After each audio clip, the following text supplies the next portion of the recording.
허환구의 라디오 오늘.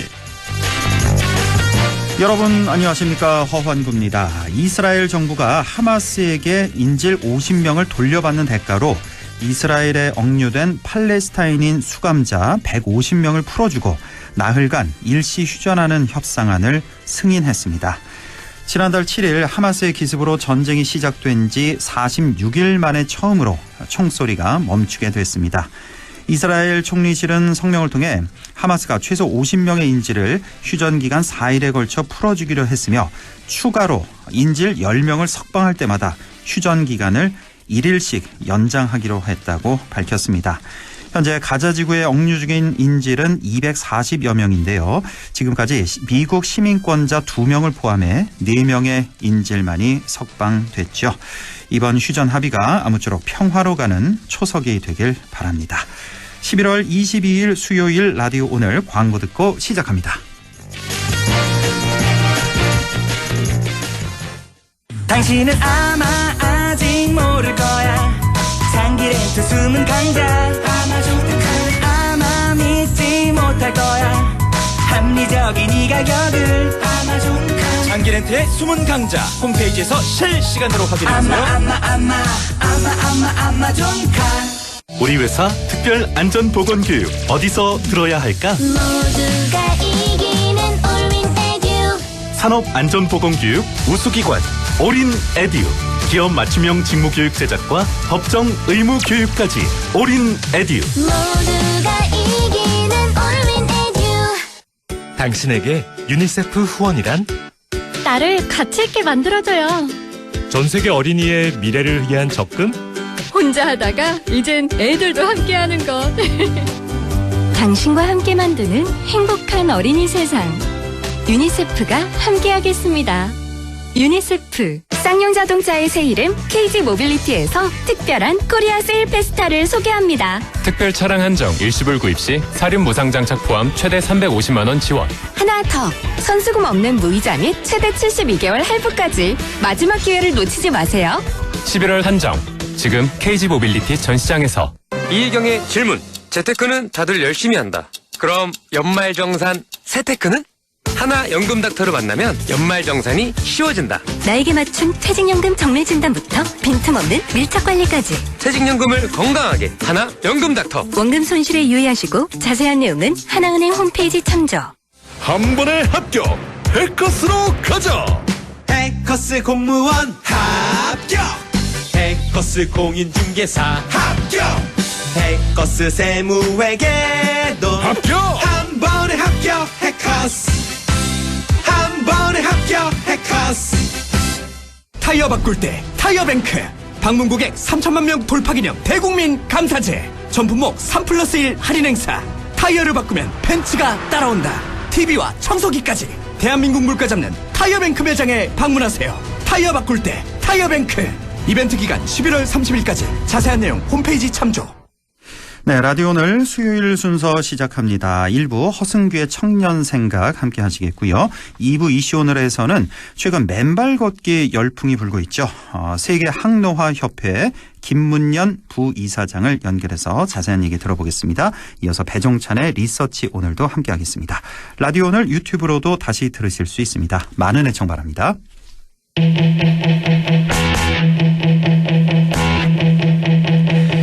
네, 허승규의 청년생각, 청년의 관점에서 지역사회 이슈를 조금은 다른 시각으로 바라보는 시간이죠. 안동 청년 공감 네트워크 허승규 대표와 함께합니다. 어서 오십시오. 네, 반갑습니다. 네, 자 언제였죠 우리가 본 게? 네, 9월 6일입니다. 예, 10주 만에 9월 6일 방송 이후 그 라디오 드라마 관계로 오랜만에 이렇게 보게 됐습니다. 그동안 어떻게 지내셨어요? 네, 라디오 오늘을 그리워하며 지냈습니다. 그리고 제가 청년 생각에서 자주 다룬 주제가 버스 타기 좋은 지역, 공공교통 주제고 예. 또 지역의 정치 구조를 바꾸는 선거제도 개혁인데 선거제도 개혁이 지금 2달 동안 개점 휴업 상태여서 예. 제가 2달 동안 버스 타기 좋은 안동 활동을 열심히 하면서 지냈습니다. 그래요. 네, 뭐 조만간에 또 선거제도에 대해서 또 한번 다뤄보도록 하고. 자, 버스 타기 좋은 안동은 이제 허 대표가 항상 하는 얘기인데 최근에 어떤 활동들을 했나요? 네, 최근에 청송, 포항 그 선진지 탐방도 다녀왔고요. 특히 그 청소년, 직장인, 어르신, 버스 운전 노동자, 교통 담당 공무원까지 동네 성별 직업이 다양한 15명의 시민과 전문가 대상 인터뷰를 진행을 했습니다. 그래서 네. 오늘 주제인 버스 타기 좋은 지역 이야기를 근황과 함께 해보려고 합니다. 네, 지난 2달 동안 버스 타기 좋은 지역을 위해서 다른 지역 선진지 견학도 이렇게 다녀오고 인터뷰도 했다는 얘기인데, 자, 어떤 내용인지 혹시 시민들에게 좀 공유하는 계획도 있나요? 아, 네. 바로 잠시 후 오후 6시 반부터 네. 구 안동역에서 시민 공유회가 열리는데요. 예. 우리 청취자분들 당장 행사장 가시기 어려우니까 제가 이렇게 방송에서 준비했습니다. 예.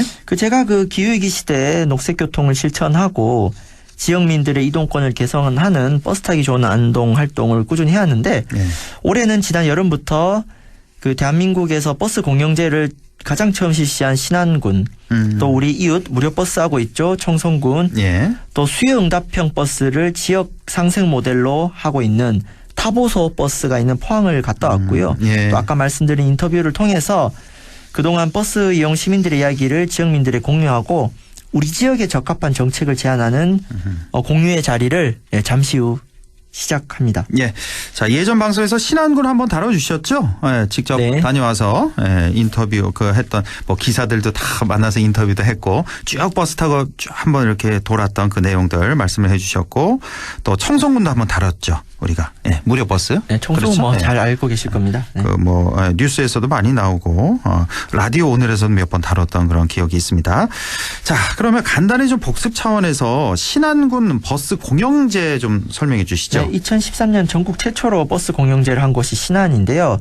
신안은 이제 주요 선마다 14개 민간 버스 업체가 버스 운영하다가 2006년부터 이제 노선권 반환을 공론화하면서 7년에 걸쳐서 이제 공영제가 됩니다. 그래서 2013년에 공영제가 시행이 됐고요. 예. 신안군은 버스 관리와 운영이 분리된 모델로 민간협의체 비영리 법인인 신안군 공영버스 권역별 운영협의회라는 게 있어요. 네. 여기서 버스를 운영합니다. 그러니까 민간 버스 업체가 아니라 예. 이 민간협의회가 버스를 운영하는 모델이라고 보시면 됩니다. 민관협의체다. 예.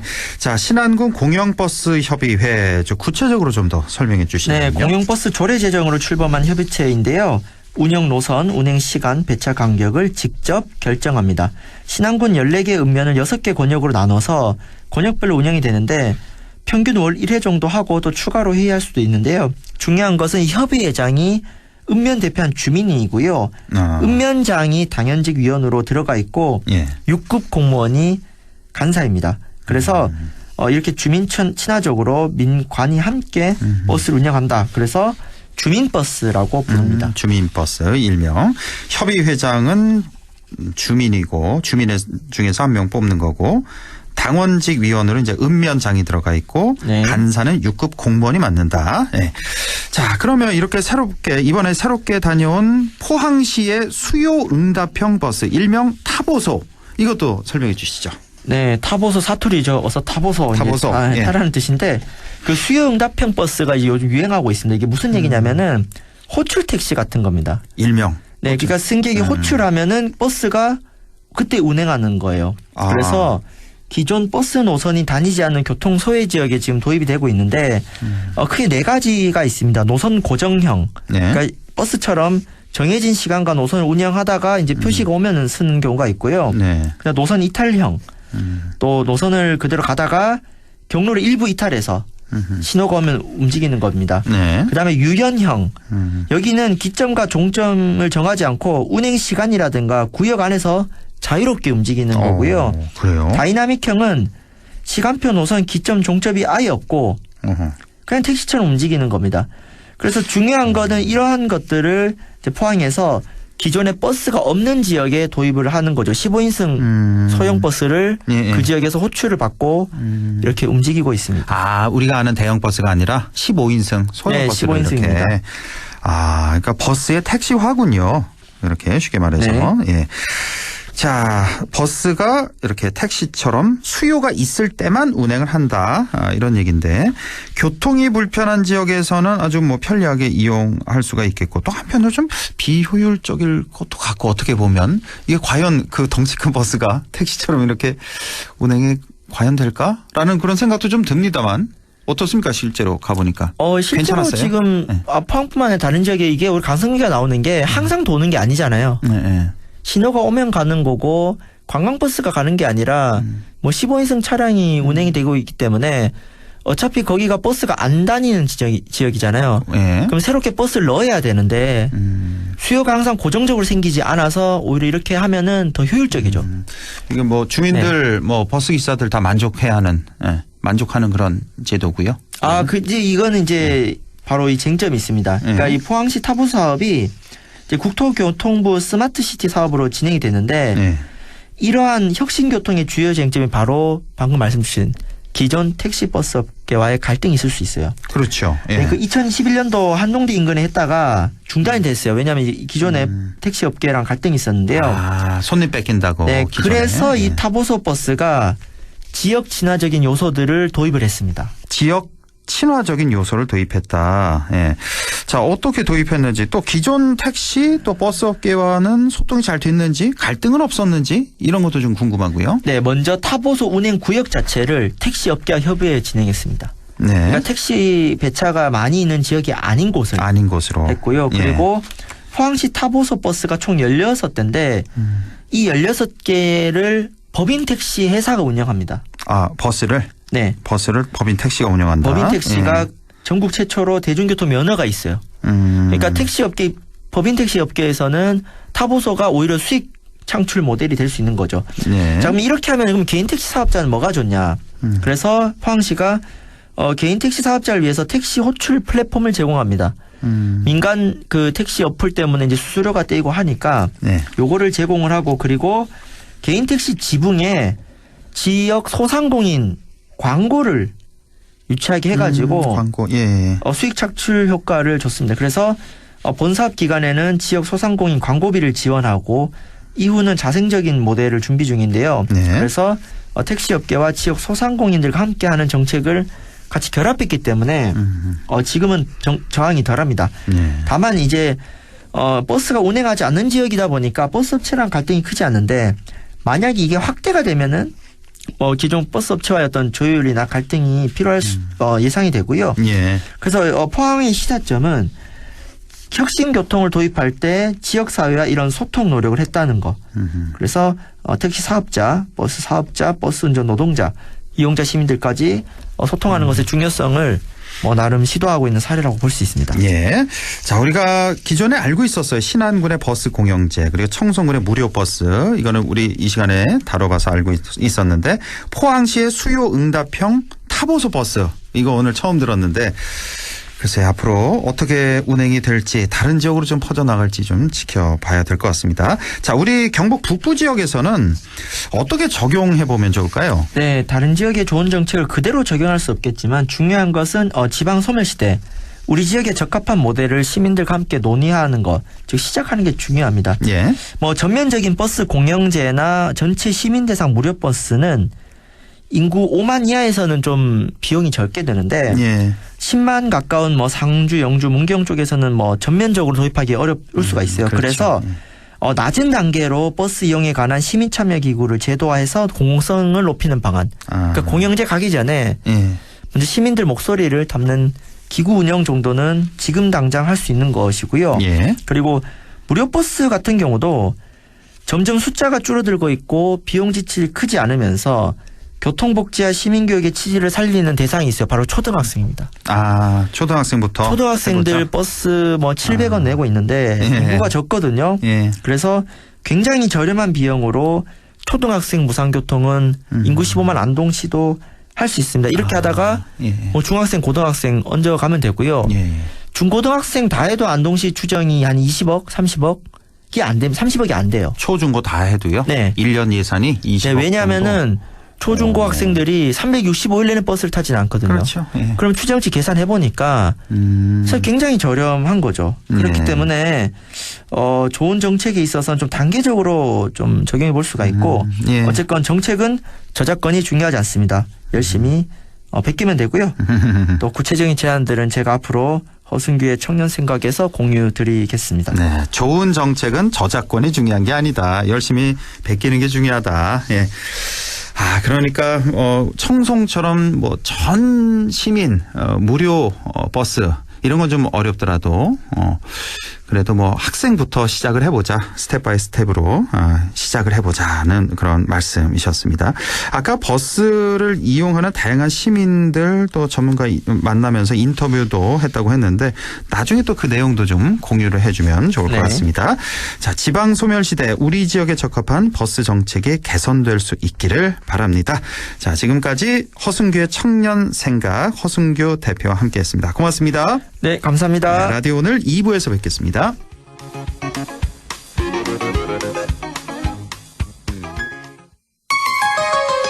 MBC 라디오 나에게 딱 맞는 대학, 나에게 꼭 맞춘 대학. 나만의 경쟁력을 원한다면 안동과학대학교로 오라. 시대에 딱 취업 중심 실전학과, 학생의 꼭 현장 중심 실무교육, 취업에 맞춤, 내 꿈에 맞춤, 나의 드림핏 안동과학대학교. 중고차 전문기업 신안동 EV 친환경 모터스. 15년 경력의 안동중고차 신대표가 운영하는 중고차 전문 매장으로 구매 후 6개월 또는 1만 킬로미터까지 70여 가지 부품 무료 교환 서비스 보증해드립니다. 안동중고차 유통단지 D동에 위치한 안동중고차의 중심 신안동 EV 친환경 모터스. 안전한 거래를 원하시면 정식 허가업체로 문의 전화는 010-2253-2253. 앞뒤가 똑같은 전화번호 010-2253-2253. 안동중고차 신대표를 찾아주세요. 가구 살 땐 꼭 한번 가보자. 안동 명품 가구 백화점. 흑표 흑침대, 양성국 갤러리, 금성침대, 한국가죽소파, 장수돌침대. 다양한 브랜드 가구를 한 곳에서 쇼핑할 수 있는 대형 가구 전시장. 안동 명품 가구 백화점. 마침내 영주가 꿈꿔온 자이만의 프리미엄 라이프. 차별화된 혁신평면과 여유로운 중대형 아파트. 고품격 커뮤니티에서 누리는 스카이라운지 북카페까지. 영주가 꿈꿔온 자이, 눈부신 당신의 자리. 영주자이 시그니처. 11월 오픈 예정. 1833-6344 GS건설. 2023년 연말 작년보다 더 좋아진 건? 그건 바로 새 공제! 연 900만원까지 연말정산 최대 148만원 절세! 미래에셋증권 연금 투자한 나 자신 만세! 절세도 투자다. 개인연금도 IRP도 역시 미래에셋증권. 원금 손실 유의 및 투자 전 설명 청취. 100세 시대 꿈은 모두 달라도 정답은 국립안동대학교 성인학습자학부. 시험 없이 100% 서류 전형에 온라인 수업으로 부담 없이 경북에 산다면 1년간 100% 등록금 지원까지. 100세 시대 백점대학 국립안동대학교 성인학습자학부. 100.1 MBC 라디오.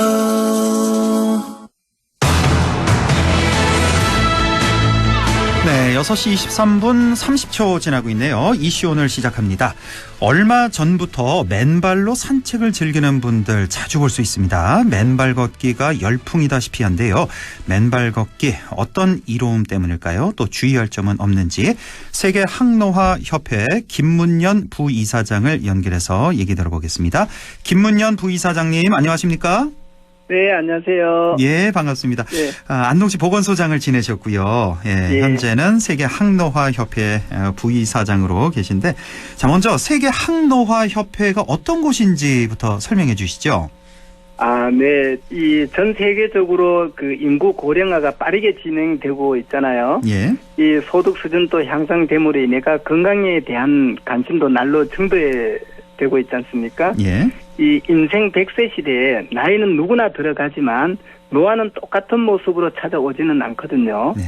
그래서 세계 항노화협회는 건강한 삶을 지속할 수 있도록 항노화 연구를 비롯하여 이제 국제 교류 사업과 항노화에 대한 교육 사업, 그리고 이 학술 사업이라든지 항노화 제품 개발 등 이 질병 예방과 건강 증진에 기여할 수 있는 이런 다양한 사업을 수행하는 단체입니다. 예. 이 현재 그 세계 항노화협회는 미국 캘리포니아에 이제 본부를 두고 있고 한국 지사는 충북 오송에 있습니다. 그렇군요. 예, 항노화 연구도 하고 교육도 하고 각종 사업 등등 질병 예방, 건강 증진에 기여하는 그런 협회다. 아, 이게 예. 세계에 혹시 뭐 몇 개 나라 정도나 가입돼 있는지 여쭤봐도 지금 될까요? 예. 네, 이 지금 세계 항로화 협회에 가입돼 있는 나라는 한 53개 이 국가가 가입돼 있고 꽤 많네요. 또 다른 국제 그 항로화 협회가 또 있습니다. 예. 거기에도 한 40여 개국이 이제 가입돼 있습니다. 그렇군요. 예. 자, 예. 언제부턴가 이제 맨발로 걷는 분들이 많아졌습니다. 맨발 걷기가 열풍이다 이런 얘기도 있는데 갑자기 왜 이렇게 맨발 걷기가 인기를 끌까요? 네, 이 걷는 그 자체가 즐거워 걷는 분도 계시겠지만 이 대부분 건강 관리를 잘 하기 위해서 맨발 걷기를 실천하는 것 같습니다. 예. 이 인생 100세 시대의 행복의 조건은 걷기 아닙니까? 예. 이 맨발로 걷는 것은 이 발바닥에 있는 다양한 신경과 근육을 자극함으로써 이 발바닥 근육을 강화하고 균형을 개선하는 데 도움을 줍니다.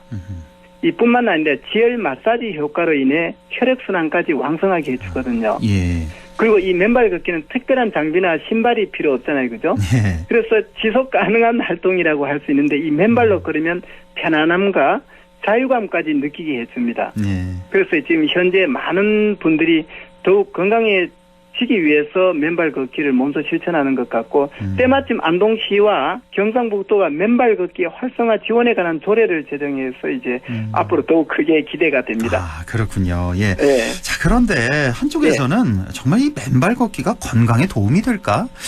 오히려 이거 발 건강에 안 좋은 거 아니야? 이렇게 생각하시는 분도 계실 수도 있는데, 자, 어떤 뭐 의학적인 근거가 있습니까? 아, 네. 물론 우려하는 이제 부분도 전문가분들도 있지만 맨발 걷기가 건강에 유익하다는 것은 국내 많은 연구 결과에서 이미 밝혀졌고 현재 활발한 연구가 이제 진행 중에 있습니다. 예. 우리 몸은 그 이제 땅과 밀착하는 것을 우리가 어싱이라고 하잖아요. 예. 그 맨발로 땅을 걷는 것을 말하는데 이 말은 지구와의 연결로 접지하기라고 이렇게 불리잖아요. 예. 이는 이제 땅의 기운의 전하가 체내에 흐르는 양 전하를 0볼트로 중화시킴으로 인해 노화의 주범인 활성산소를 몸 밖으로 배출시킨다는 그런 이론입니다. 예. 이 맨발로 땅을 밟고 걸으면은 지압 효과와 함께 접지 효과가 있어서 다양한 질병 치유에 긍정적인 영향을 준다는 이론이 과학적으로 규명되었습니다. 예. 그리고 미국 캘리포니아 대학의 연구 결과에 따르면 맨발 걷기를 한 그룹이 그렇지 않은 그룹보다 스트레스 호르몬이 코티솔 호르몬이 적게 발생한 것으로 나타났습니다. 그렇군요. 그리고 그 미국 피츠버그 대학교의 제임스 오시만 박사 연구팀은 맨발로 걸으면 면역 반응과 상처 치유 그리고 만성 염증 치유에 도움이 된다고 했습니다. 예. 최근 그 우리 보건복지부와 한국건강증진개발원의 발표에 의하면은 규칙적인 그 걷기는 모든 사망 원인을 줄이는데 특히 이제 폐, 간, 위, 대장 등 8대 암을 비롯하여 이 심장질환, 뇌졸중, 당뇨질환 등 유병률을 감소시킨다는 이 것으로 이제 나타났습니다. 예. 그리고 수면의 질도 개선하는데요. 정신 건강과 인지 기능 그 향상에도 효과가 있는 것으로 밝혀졌습니다. 예. 그 또 다른 연구 결과에서도 그 혈액 순환을 개선하고 면역력 강화라든지 염증과 통증 완화, 수면 효과, 뭐 신경 안정, 스트레스 저항력 등 심신 치유에도 효과가 있는 것으로 밝혀졌습니다. 그러니까 뭐 한두 곳이 아니라 정말 뭐 전 세계 여러 연구에서 이미 맨발 걷기가 건강에 좋다라는 게 입증이 됐다라는 그런 말씀이시고요. 예, 맞습니다. 자, 그리고 이 맨발 걷기가 신체 건강뿐만 아니라 정신 건강에도 좋다라는 얘기가 있는데 이건 어떻게 보세요? 아, 네. 맨발 걷기가 이 신체적인 건강뿐만 아니라 정신적인 건강에 도움을 줄 수 있다는 근거는 아주 많습니다. 아, 아주 많아요. 예. 네. 여러 연구 결과들 공통적인 사항은 자연 환경에서 맨발로 걷는 것은 자연과 교감을 통해 이 정서적 심리적으로도 안정감을 느끼게 해준다는 것입니다. 예. 그리고 이 발바닥이 땅과 직접 접촉하게 되면 감각 통로를 통해 다양한 자극을 받게 되잖아요. 예. 이 신체의 균형과 자세를 조절하는 데도 도움을 주고 이 뇌의 그 지각적 경험을 증진시킬 수 있다는 것입니다. 또한 자연과 소통이 이게 이제 스트레스를 줄여주고 기분을 전환시켜 주기 때문에 정신적 건강은 물론이고 더 나아가 영적으로까지 안녕할 수 있다는 일부 학자의 견해도 있습니다. 예, 이렇게 맨발 걷기 신체 건강뿐만 아니라 정신 건강에도 이렇게 좋다라는 말씀이시고, 자 그리고요 이 얘기를 좀 믿어도 될지 모르겠는데 맨발 걷기 하면 머리카락도 난다, 탈모 예방에 효과가 있다, 이런 얘기도 좀 있던데 어떻게 보십니까? 네, 맨발 걷기를 하면 이제 발바닥을 자극해서 비장과 신장을 건강하게 만들어서 이제 탈모를 예방할 수 있다는 연구 결과도 있긴 합니다. 예. 하지만 이 머리카락의 건강은 아시다시피 다양한 요인에 의해 영향을 받기 때문에 단순 맨발 걷기만 실천했다고 해서 이 탈모 예방에 효과가 있다는 과학적 근거는 아직 부족하지 않나 저는 그렇게 생각합니다. 예. 그러니까 뭐 그런데 이 맨발 걸으면 분명한 것은 혈액 순환이 왕성하게 되고 신진대사 원활해지면서 전반적인 건강에 긍정적인 영향을 미친다는 연구 결과는 아주 많습니다. 예. 네.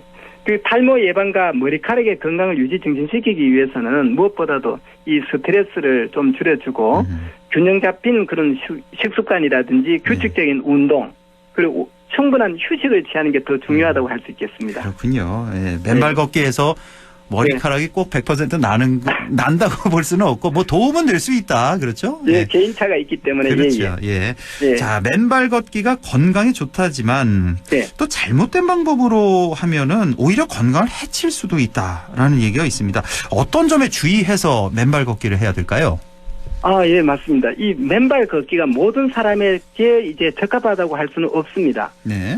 왜냐하면 사람마다 발 모양이 아주 다양하잖아요. 예. 이 건강의 그 상태라든지 발의 상태, 그리고 이 환경적인 요인을 고려해서 필요할 경우에는 의학적인 상담을 통해 운동하는 것이 좋습니다. 예. 특히 이제 맨발 걷기 할 때 주의해야 될 사항이라면은 이 항상 발바닥에 다칠 만한 그 뾰족한 물체가 있는지 없는지 유심히 살펴가면서 걸어야 합니다. 이게 항상 좀 걱정되더라고요. 저 흙바닥에 혹시 뭐라도 있으면 어떡하나 맨발 걷기 할 때. 네. 예. 그래서 이 못이나 금속에 만약에 상처를 입게 되면 파상풍에 또 걸릴 수 있잖아요. 그러니까요. 예. 네. 그리고 또 이 유리 조각이나 날카로운 것이 많은 도심보다는 흙으로 이제 된 안전한 곳에서 걷는 것이 좋습니다. 그렇죠. 예. 그리고 이 황토길에는 또 미끄러질 수도 있기 때문에 또 특별히 안전에 유의할 필요가 있고요. 예. 근데 일부 사람들에게서는 또 풀이나 잔디 그리고 뭐 먼지, 미생물 등으로 인해서 이 알레르기 있잖아요. 알레르기 반응이나 피부 질환을 또 유발할 수 있거든요. 그래서 맨발로 걸을 경우에는 이러한 자극 요소에 쉽게 노출될 수 있기 때문에 요 점을 잘 이제 이 주의할 필요가 있는 거죠. 예. 그리고 또 어르신들 고령층은 그 이 발바닥이 얇아져 있잖아요. 예. 이 자극을 가하게 되면은 발바닥 신경, 이 족저신경이라고 하는데 이 신경이 눌리게 되면 다른 부에 또 다른 영향을 줄 수 있거든요. 아, 예. 네. 그리고 이 당뇨가 있는 분은 또 발바닥 상처로 인해 합병증을 유발할 수 있기 때문에 공원이나 이 지방자치단체에서 위생적으로 잘 정비해 놓은 안전한 곳에서 운동하는 것을 저는 추천드리고 싶습니다. 예. 그리고 또 그 동물의 그 어떤 이 배설물에서 나온 세균이나 바이러스에도 노출될 수 있기 때문에 운동이 끝난 다음에는 깨끗이 씻어주는 거 이거 실천하는 것이 상당히 중요합니다. 알겠습니다. 뾰족한 물체가 있는지 잘 살피시고 피부 질환도 주의하시고 특히 고령층이나 당뇨가 있으신 분들 주의하셔야 된다는 말씀이십니다. 자, 이제 마지막 질문을 좀 드려야겠는데 우리 지역에 맨발로 걷기 좋은 곳이 있다면 소개를 좀 해주시죠. 아, 네. 맨발로 걷기 좋은 곳은 이 자연경관이 뛰어난 안동 낙동강변 둔치 그 맨발 길이나 경북 도청 앞에 천년숲이 있잖아요. 아, 예. 천년숲이 이제 맨발 걷기 아주 좋은 곳으로 지금 각광을 받고 있습니다. 그 천년숲에도 그 맨발 걷기 길이 따로 있나요, 혹시? 아, 따로 있습니다. 따로 조성되어 있어서 상당히 잘 이제 되어 있고 거기 이제 피톤치드 성분이라든지 아주 좋은 경관을 자랑하고 있는데 이 경상북도 그 도청 신도시 천년숲이 이제 산림청에서 발표한 그 금년도에 녹색도시 우수사례 공모전에서 그 대한민국 최우수 도시숲으로 선정됐잖아요. 예. 근데 이 천년숲에 조성된 항토 맨발길은 이 지금 지역 주민들로부터 최고의 심신단련 장소로 각광을 받고 있습니다. 예. 그리고 그 최근 안동시가 낙동강변 그 성리여고 있잖아요. 예. 성리여고 앞에 보면 지속 가능한 명분 숲이 있습니다. 예.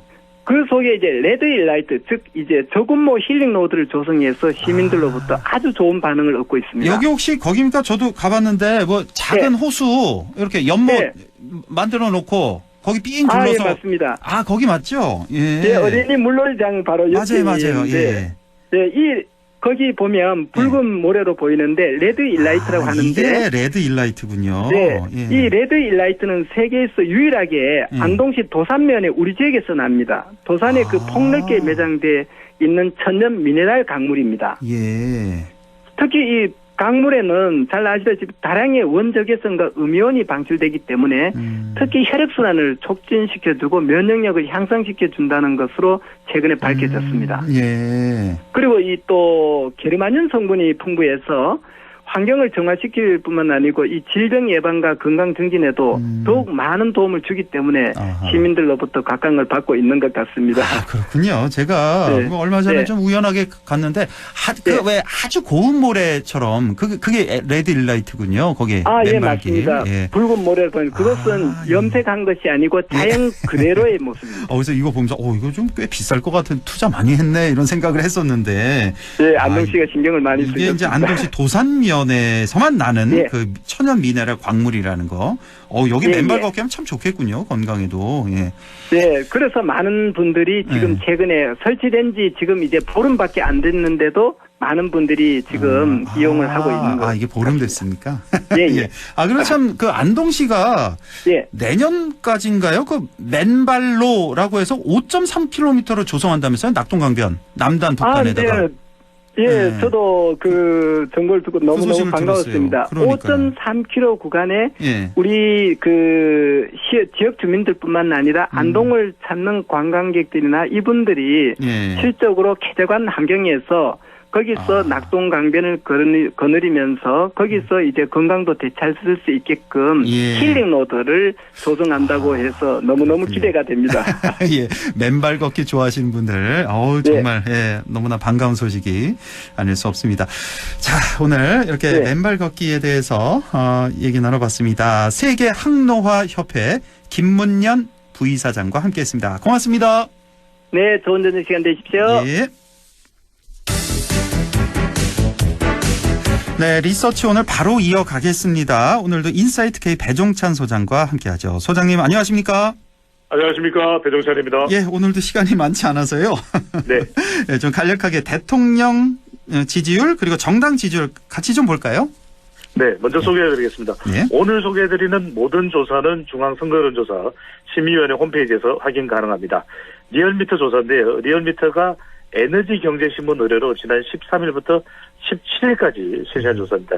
윤석열 대통령 국정수행에 대해서 어떻게 평가하는지 물어봤는데 긍정평가 35.6%로 직전 조사보다는 0.9%포인트 올라갔습니다.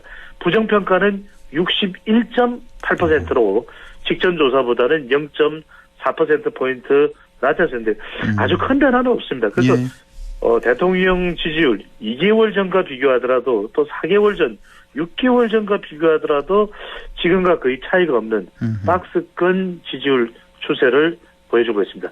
정당 지지율입니다. 어느 정당을 지지하는지 물어봤는데요. 국민의힘은 직전 조사보다는 0.1%포인트가 올라간 37.1%로 나타났고요.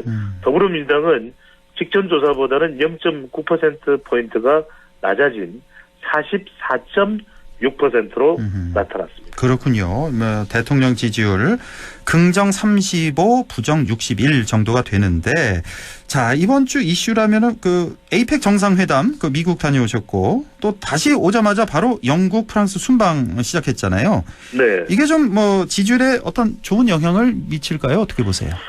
결과적으로 이게 일종의 이 진영 대결 구도 현상이 나타나고 있습니다. 그 이야기는 대통령도 순방 지난번 또 중동 순방 지금 또 대통령 영국을 국빈 방문하고 또 프랑스로 옮겨가서 마지막 또 이제 부산 엑스포 유치를 위한 총력전을 펼치거든요. 그런데 지지율이 올라갈 듯 하면서도 박스권에 갇혀서 별로 안 올라갑니다. 이게 상당히 이제 진영 간 대결 구도가 만들어진 속에서는 오히려 해외 순방이 주목받는 효과는 좀 제한적이다. 예전에는 순방 다녀오면 팍 올라갔었잖아요. 대통령 그렇습니다. 지지율이. 박근혜 전 대통령 때나 그 이전에 뭐 노무현 전 대통령 때나 이명박 전 대통령 때도 적어도 한 3에서 많게는 한 5%포인트가 올라가는 상승 효과가 있었거든요. 미국의 대통령은 그런 이야기를 합니다.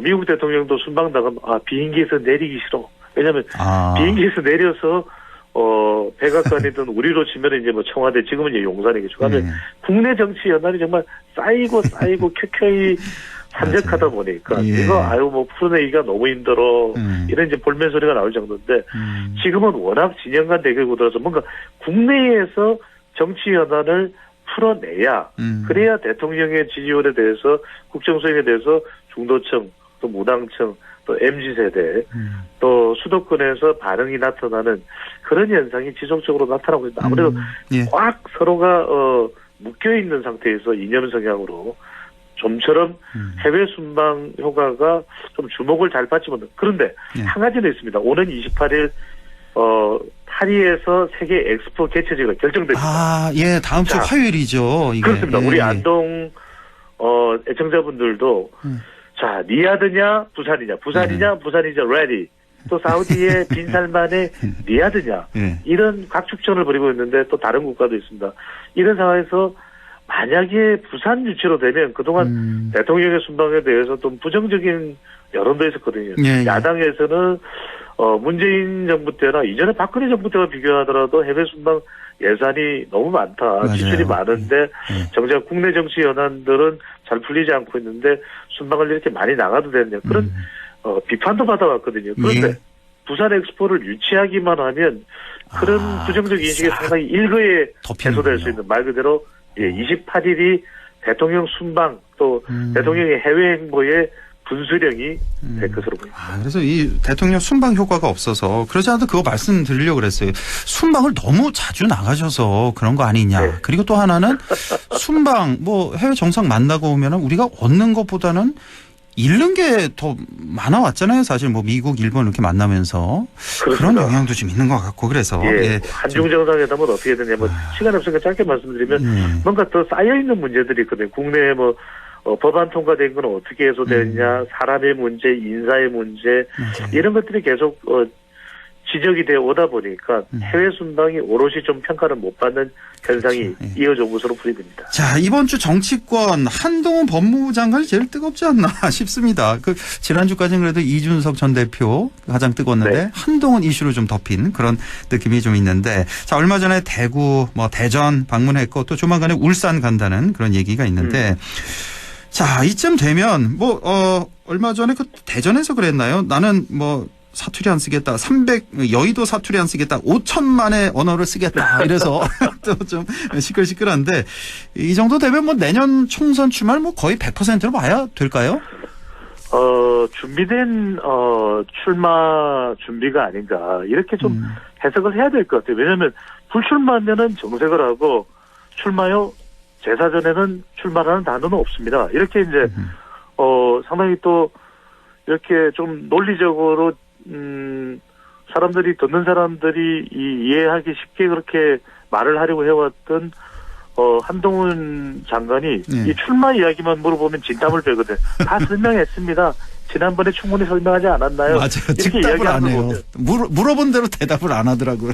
그러니까요. 그건 뭐냐면 출마 마음이 상당히 크다 기울어져 있는데 아직까지는 대통령이 개각 관련된 부분을 발표하지도 않았고 대통령실에서 그게 이제 인면권자에 대해서 좀 누가 된다, 명구스럽다 이런 또 표현이 될 수 있겠는데 그런 걸로 따진다면 지금 대구 지금 오죽했으면 대구에 수많은 정치인들이 지금 뭐 대거 운집하고 있는 상황 아니겠습니까? 한 장소에서 같은 시간에 모이는 건 아니지만 지금 윤석열 대통령, 홍준표 시장, 박근혜 전 대통령, 유승민 전 의원의 정치적 기반도 대구이기도 하고 여기에 또 이준석 전 대표, 또 한동훈 장관까지 오면서 동대구역에서 3시간 동안 사인회를 가졌다. 이른바 대구 안 대구라는 유행어가 나올 정도로 대구가 조명받고 있는데 그만큼 대구가 또 보수 정치의 또 본산, 또 심장이라고 이야기를 합니다. 물론 이제 안동도 중요하죠. 저는 뭐 안동이 대구에 보는 것만큼 TK 정치에서 중요한 곳이라고 그렇게 판단을 하고 저도 분석을 하고 있는데 그만큼 일단은 이제 큰 도시이기 때문에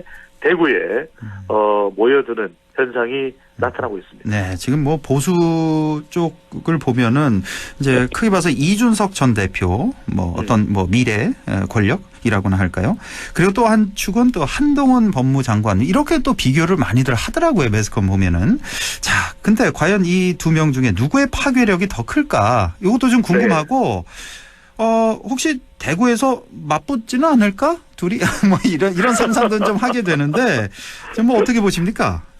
그렇습니다. 그런 전망들도 일부 나오긴 했습니다. 이른바 이제 대구 안 대구라는 말씀을 드린 대로 이준석 전 대표도 대구에서 공을 많이 했는데 홍준표 시장이 또 그렇게 또 훈수를 뒀죠. 에이 대구 한석도 힘들어. 뭐 비례대표나 신경 쓰시오. 비례투표나 신경 이런 얘기를 한 것은 대구 민심이 그만큼 녹록지 않다는 거죠. 내년 총선이 말 그대로 진영 간 끝판 대결이다 이런 상황이기 때문에 이준석 전 대표가 대구에 출마를 하는 상황이 벌어진다면 좀 민심을 차단하기 위해서 이준석 전 대표로 인한 표심 누수를 위해서 한동훈 장관이 나설 가능성도 있겠죠. 하지만 그것보다는 아무래도 수도권이 상당히 어려움에 처할 수밖에 없거든요. 그래서 대구가 상당히 중요한 격전지가 될 것이면 또 분명해 보입니다. 왜냐하면 또 중진들 불출마하게 되면 누가 또 그 자리에 공천을 받느냐 이런 부분들이 이제 주목되는 부분인데 현실적으로는 한동훈 장관도 대구에 특별하게 연고가 있는 건 아니기 때문에 이렇게 공천만 받으면 당선되기 쉬운 곳에 나와 이런 또 견제 심리가 작동될 수 있습니다. 그래서 그것보다는 대구에 상징적인 의미를 부여하고 실제 출마는 출마하게 된다면은 서울 또 서울 종로 쪽이 유력하지 않겠냐 이렇게 분석 의견들이 나오고 있는데 흥미로운 건 방금 전에 황구 앵커께서 정말 명예껏이니까 예리한 질문을 놓치지 않습니다. 누구 파괴력이 더 크냐. 빅데이터 상으로 제가 칼럼도 썼고 분석을 해보니까 어제 오늘 그저께 이렇게 보면 또 내일 모레까지도 이어질 가능성이 없는데 이준석 전 대표에 대한 언론 노출량이 좀 줄어들었어요. 그렇죠. 그래서 빅데이터 상으로 분석을 하더라도 빅데이터 언급량이 한동훈 장관은 더 많을 정도입니다. 그렇습니까? 게다가 감성 연관어나 또 연관어에서도 아주 긍정적으로 물론 이제 정치 성향에 따라서는 분명히 엇갈릴 수 있습니다. 하지만 이제 관심도를 말씀드립니다. 그 주목도가 이준석 전 대표를 능가할 정도예요. 그래서 한동훈 장관이 이렇게 좀 빠른 행동을 하는 것이 글쎄 누구하고 조율됐는지 어떤지는 도무지 알 수가 없습니다. 하지만 이준석 전 대표 이 관심이 확산되는 것을 좀 차단하려고 한 또 의미도 목적으로. 있는 것 아닌가, 의중이 있는 것 아닌가, 포석이 좀 깔려 있다고 이렇게 분석할 수밖에 없었고요. 방문하는 지역을 보시면 자 TK입니다. 그 다음에 또 이 유동적인 그런 표심이 있을 수밖에 없는 지역이 충청권인데 대전을 방문했죠. 그 다음에는 또 TK 지역만 가느냐, PK는 안 와. 이런 또 아쉬운 소리가 나올 수 있기 때문에 또 울산을 방문합니다. 이런 걸 보면 이른바 대대울 현상. 그래서 지금 인터넷에서는 이를 빗대서 김정호 선생님의 대동여지도가 아니라 동훈여지도다. 이런 얘기가 없어요. 관심을 급격히 형격히 모으고 있는 것만은 분명해 보입니다. 그러니까 어쨌든 뭐 차기 혹은 차차기 대선에서 분명히 이 이준석 한동훈 이 두 사람이 맞붙지 않을까. 현재로 봐서는 그런 예상이 좀 되고. 자, 민주당 얘기도 잠깐 좀 해보죠. 악재가 좀 몇 가지가 있는데, 자, 2030 MZ세대를 폄하하는 그 현수막. 그러니까 정치는 모르지만 잘 살고 싶고, 경제는 모르지만 뭐 돈 많았으면 좋겠다. 뭐 이런 현수막이었는데, 이거 청년 비하한 거 아니냐. 이것도 논란되고 있고, 최강욱 전 의원 그 암컷 발언, 이른바 그 여성 비하 발언해서 뭐 당원권 정지 6개월 징계도 받았는데, 이게 민주당이 조금 악재네요. 한 두어 가지. 크게. 그렇습니다. 방금 전에 그 내용을 설명을 해주셨듯이 악재는 혼자 오지 않는다 이런 이야기를 하거든요.